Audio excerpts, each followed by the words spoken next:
Powell's father? Adam Clayton Powell. Senior? Okay. So they met in church? Oh, no. Joe and No, darling. They were boys, young boys playing stickball and all that sort of crap in the street. Well, how old was Joe when he came to New York? Joe left home. God, he was a youngster. He was a young man. Teenage, about 14 or 15 something. Joe really worked his way up, honey. What? He left them down in Louisiana and came up to New York on his own. Really? So what did your mother? My mother came to America at the age of 15. She left her family. My grandmother did not like my mother. And so they got my mother to hell out of the West Indies, put her on board a ship, and she came to America on her own. Right. And you said she worked as a maid when she first came? Oh, very much so. And I guess Miss Charlie thought she was hiring another poor Charlie, so there was no question, because mother was a little white-faced lady. Yeah. And she married your father. And he was a widower. My sister was the child of his first marriage, and my mother married him. She took over my sister. Yeah, when your father started teaching y'all things, he was really hard, right? He was a disciplinarian. He was a disciplinarian. And he worshipped education. And my father was just about genuflect every time he saw my grandfather, because my father went to night school. He took all sorts of subjects. He worshipped the written word. So if Enid and I hadn't gone to college, I guess he'd have thrown us in the streets. Oh my goodness. So he didn't play when it came to education. So was he the one that told you had to be a lawyer? Oh no, I could be anything I wanted to be. You decided you would be. I wanted to study law. Yeah. So you was like a really smart person. I wasn't that smart, please. In New York, you've got to understand, you've got all of these schools. If you want to go to school, you can be anything you want to be. Yeah. You don't have to be exceptionally bright. Well, when your mother left Jamaica, was your uncles already doctors? Oh no, they were babies. My mother was one of the older children. My mother's brother, the two of her brothers were doctors. They're dead. Everybody's dead. Uncle Lyndon did most of his training in medicine in Europe. He went to Scotland and those other places. Would you consider your family wealthy, or just? No, there was no money, but they were scholars. Everybody was a scholar. They read like crazy. I learned to read when I was 4 years old, so you know, you just read a book. A book was an essential. Yeah, and your sister was very close to you, even though she was. Well, of course she was close to me. There were only two of us. Right, but she wasn't your father's child. Yeah, but my mother raised her. She was my father's child. But she was your father's child. My father's first marriage. And y'all didn't have any problems in getting along. Well, why would we get along? In Felix Gordon's household, you did not fight. That's right. Yeah. And my mother was so genteel. You were a lady. Yeah. People would talk about those nice little Gordon girls. Used to have to curtsy and all that sort of crap. And I learned to read when I was 4, so I was no problem. Right. But your father made you get up and recite poetry? Oh, yes. I had to go to all of his organizational whatevers, and I was one of the performers. Right. Well, did you think of doing anything as far as in show business since he made you? No, one could not discuss show business. Show business was for people who did not have an education. I was going to go to school if my father had to kill me and drop the carcass in front of everybody there. And my dad took his college work at nights. He came to America and went to school. And my mother, of course, my grandpa had been the principal of a couple of outstanding schools, and then 2 of his sons were doctors, and it was my aunt who was, Aunt Edna was a school teacher. No, my mother came out of a very highly educated family.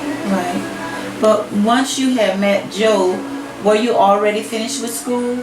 I had been I went to him for a job. I was out of law school, and a friend of Joe's knew me, and he knew Joe wanted a clerk in his office, so that's how I met Joe. Okay. And so, did you do courtroom trials or? Yes, I did trial work, of course. One of the people you had to encounter was Judge Judy, right? No, Judy and I were. Judy was in New York City. You have a number of courts, and one of the courts was the family court, and they appointed young lawyers to act for the state, the city, whatever, and represent people who did not have money for lawyers. And Judy was one of those, and she and I used to fight like cat and dog. Okay. Miss Gordon. Oh boy. And then when she went on the bench, she was a living pain in the ass. Hello, Miss Gordon, Judge. Right. Well, so Joe was, what type of lawyer was Joe? General practitioner. General practitioner. You take everybody's case, all sorts of cases.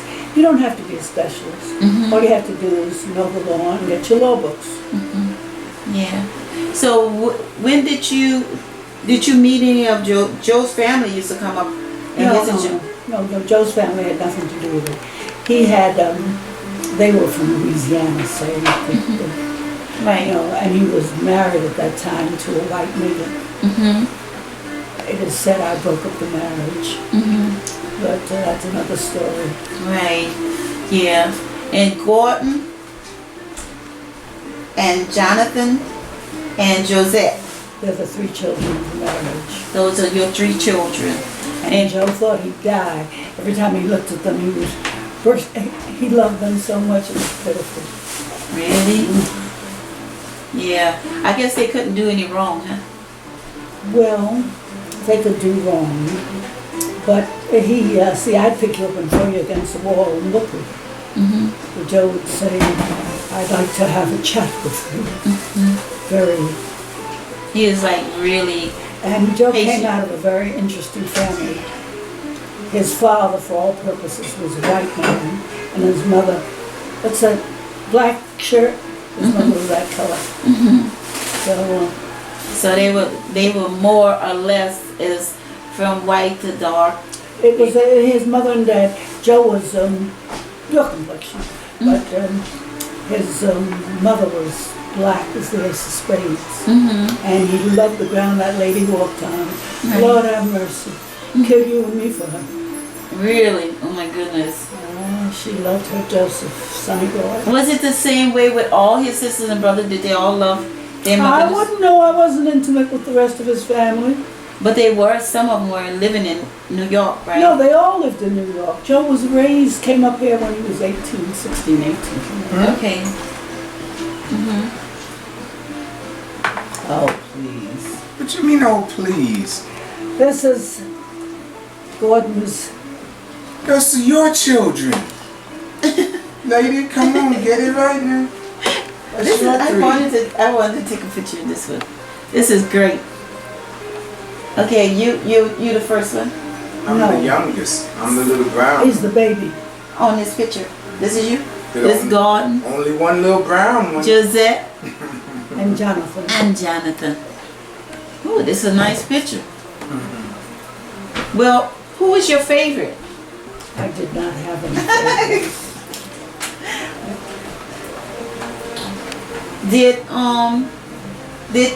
Did Joseph sisters and brothers, did they come over to visit y'all? Well, they lived in New Orleans. That was quite a distance. Matt lived round the corner from you, up on St. Nicholas Place. Remember, Joe came out of a family of 12, so we're talking about a whole big family. Matt, Andrew, Albin, Gertie. At one point, there were 5 of them in New York City. So y'all did have some. Oh, Joe saw his family, please. And his mother was a very, very, very, very, very dark lady. And his father was a very white man who cheated on her regularly. And she had 12 children for him. Yeah. So, did you ever go to New Orleans? Oh yes. Joe took me down to meet his family. But you didn't like New Orleans. I don't like heat. That is one hell of a place. Oh, you know, you come from there. Well, New Orleans must be hell, huh? I do not like hot. I do not like heat of any sort.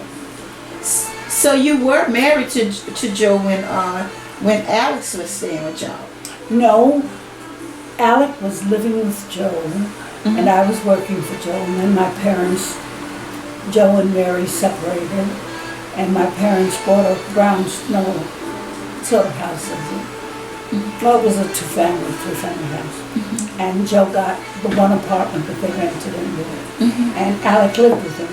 But Alec was very resentful of the fact that Joe and I were close and that we finally married. So, but Alec was very bright. He was in college. Joe was letting him go to college and was supporting him. He came to live with you all because you chased him away from the house he was living with y'all because Dad was shoveling snow. So you're forgetting. Al was, that's even when I was an infant or I wasn't born yet. But you were living at 1748 Weeks Avenue in the Bronx. We were living or on at 1270. 225th Street. Oh, he was living with you at Mama Ina's house? Yes, which they had an apartment. No, it was the house was 3 families. That's right. And he had the one apartment they rented. Who had the apartment? Joe. No, you and my father. Not me and your father. I was still. No, you're not remembering. You lived when you were married at your mother's house. Oh, that was a different time. No. There's not much time between Dad divorcing Mary and you two getting married. Oh no, there wasn't much time. There's no time really between it. And We had an Al apartment was with you all. He sent out. Alex was playing the fool and very resentful of me. And I told Joe to get Alex out of my sight. But supposedly it's because he was watching his uncle shovel snow was the final straw. Yes, Alec is there looking through the window watching the snow, and Joe is his uncle who's in his late 40s shoveling the snow. And I told Joe, get him out of here. Okay. But he was living with you all. And he was living with Josette must have been born. Yeah, she was probably. All right, so maybe even Jonathan. Because they're only 18 months apart. Right. Yeah, so you went down to New Orleans when Josette was born. No, she was at least 9 or 10 months old. Yeah, okay, but now she didn't see the city. There was no tour of the city. No, I didn't see They took her to Katy Street where my grandmother lived, and the only reason she got out of that house, she went and found herself a restaurant and went and found herself something to drink because Aunt Estelle had become a holy roller and there was no booze supposedly in that house. So they took her on no tour of the city. They gave her no love of New Orleans, and my father in his foolishness took his wife that doesn't like heat to New Orleans in the middle of the summer. This is a recipe for disaster. And so she doesn't know New Orleans, but she's got a negative feeling about the city. You're damn right. All right, but that's my father set that up. Right. That's his foolishness. Who would take their wife somewhere and not give them a tour? He wanted This where I'm born. Let me show you, baby. It didn't happen. So let me see, that was 1954 because you went before Jonathan was born. Jonathan wasn't born yet. My grandmother never saw Jonathan except in a picture. She didn't see him. So you went when Josette's born in March. They go that summer. That's the only one of my father's children my grandmother saw. She didn't see me or Jonathan in the flesh. No, And so it's one of those sad tales. That's like me saying come to New York, but you can't go to any downtown, see anything. Come just see Harlem, don't see the rest of the city. Right. All she saw is Katy Street in the French Quarter. Where is Katy Street? Is that uptown? I think so. I think they had a brownstone, a white stone, whatever you call it, private house. maybe a shotgun. A shotgun. Yeah, they were living in You call it a what? a shotgun. That's Straight flat. Yeah. I don't know. That's where we But stayed. there was some Italian restaurant somewhere you could walk to. Yeah. So it was a mixed neighborhood wherever they was living. It might have been close to the Irish Channel. I don't know, or somewhere I don't know uptown. who's alive who was still But know I that. didn't. I wasn't privileged to that information. But you might be more aware of where my people lived than I was. And We I lived only there all my stayed life. You might have been a about split week second. because it was so hot. Yeah. And Josette was about 6 or 7 months old. So But I wouldn't couldn't have keep come. I her wouldn't have come there. down Katie to no. Street, No, Katie yes. Street. You can look it Yeah, up. we can look it up. On Google. It's and they And I never met your grandmother, so that's another. And you know, she died at 54, didn't she? So therefore, I didn't know. must have died right after. But Josette is my age, isn't she? She's 61 or 62. What year you born? 59. I mean 54. Yeah, so then you and Josette must be the same age. What? Oh, so there would be no way I can Put remember. on that. But you and your sister were close. Oh yes, well what? In my father's house we had to be close. Sisters loved one another. So did you like Well, of Did course you I like liked my his- sister. your father My father was a pain in the ass. He was a disciplinarian. and your mother was? My mother was a very gentle woman who would say, Gordon, don't shout like that. Yeah. And your career was like, was it 58 years?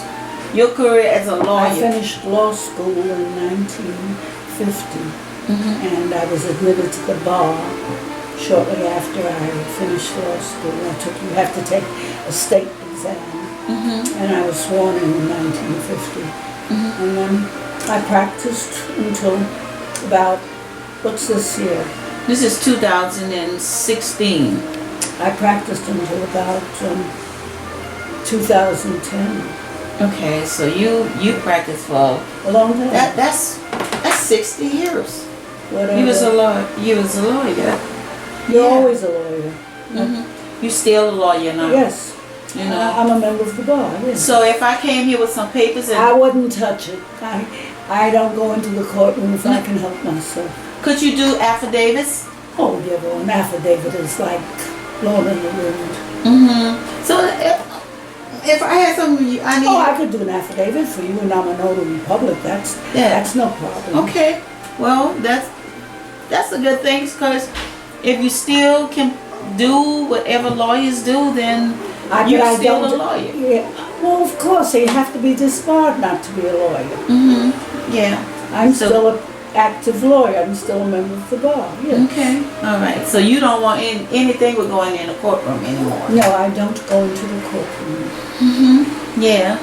So you still love New York? I'm a native New Yorker. I was born in Harlem. Well, Gordon. Gordon was not born there. He was born down south with y'all. Really? Gordon was born down south? I don't know where the hell he was. Oh, that's right. I'm his mother. Gordon was born in New York. Please, you get me so confused. But I know Gordon is a natural. He's a native New Yorker. Yeah, he's a New Yorker in every His way. father came up here to New York and opened the law office and practiced. Yeah, but your husband was so generous. I mean, he opened his door to whoever needed his help. I mean, I think at one time my mother was staying in New York to get an education at your father's home. Well, that may have been with his first marriage. That's probably was it. And then she went back to New Orleans, and I heard that a number of other people did come up and stay with Joe, so they can, get an education or whatever. So he was very generous. Oh, he was a very gracious man. Yeah. So I mean, so far you must have had a really good life. Up until this point, you enjoyed your life, didn't you? Pardon me. Well, if you call having a newly born baby a life, yes, because Joe thought God blessed him, and he could come in from his office and just hold Josette for hours, sitting in the easy chair. Yeah, so that was so enjoyable to him. Oh my God, yes. And when you gave birth to Jonathan, he was the same way, huh? Well, he just loved the three of them. Joe would have sold me for the toe off of one of them. Yeah. That man was. They'd go down to when he stayed home for a day, he'd walk them through Harlem as he went to the banks and things. Oh no, Papa loved those kids. I used to say to myself, if they said, which one of you them do you want killed? He'd say, take Helen. Listen, they were born in his late 40s. That man thought they died and went to heaven. I bet he did. Oh my God, yes. Yeah, but I know that it's been more than a pleasure meeting you, and I hope that someday we see you again. Well, I hope to see you again, and only if you come to a civilized weather place, because I will not go into New Orleans for hell. I have never been so miserable in my life as when I was in that place. Oh God, hot as hell. Ooh, I cannot stand heat. Well, you know what? I heard that it can get below 0 here, and I don't know how I would handle that either. Well, up here, I was born here in New York, so I can't tell you anything about that. But I cannot tolerate heat. Right. The minute it gets to a certain temperature, don't look for me. Right. Well, I hope to at least get a chance to come out in the snow. But you know, when that opportunity comes, I'll be back up here. You're more than welcome. I always have a guest room, so there's no problem. Okay. All right. Thank you.